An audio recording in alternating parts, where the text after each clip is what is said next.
Tutaendelea kusimamia rasilimali hizo tuhakikishe zinawanufaisha Watanzania. Ndio maana na mimi niliyepewa jukumu hilo la udhibiti, popote pale ninakopita nikikuta kuna upotevu wa fedha iliyokusudiwa kwenda kwenye miradi ya maendeleo, hatuangalii sura hata kidogo.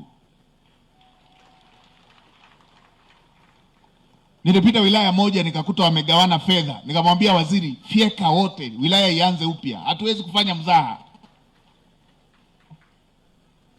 Nikapita kwingine nikakuta wamegawana fedha, waliposikia ziara wakarudisha miamala ile. Nikasema pamoja na kurudisha lazima wafyekwe. Ndio maeneo mengine napita nakuta fedha imetolewa kwenye hospitali, lakini kila wakati wanawaambia wananchi nenda kanunue dawa kwenye duka kule, kioski gani kule, wanatanguliza kwenye maduka yao.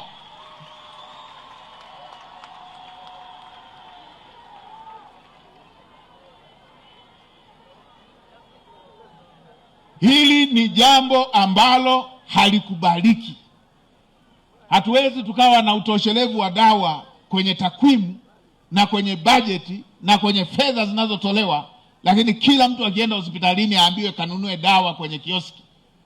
Kioski kinatoa wapi dawa ambayo serikali haiwezi ikapata, kama sio za wahusika wenyewe wale wamezitanguliza kule kwenye kona wakakutana nazo.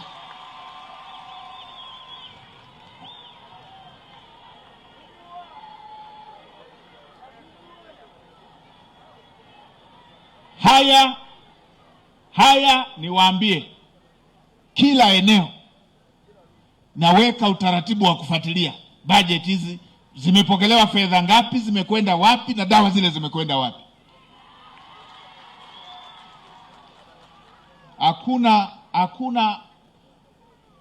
Hakuna ulegevu kwenye maslahi ya Watanzania. Kwa hiyo mimi niwaombe, wala msiwe na mashaka, upele umepata mkunaji.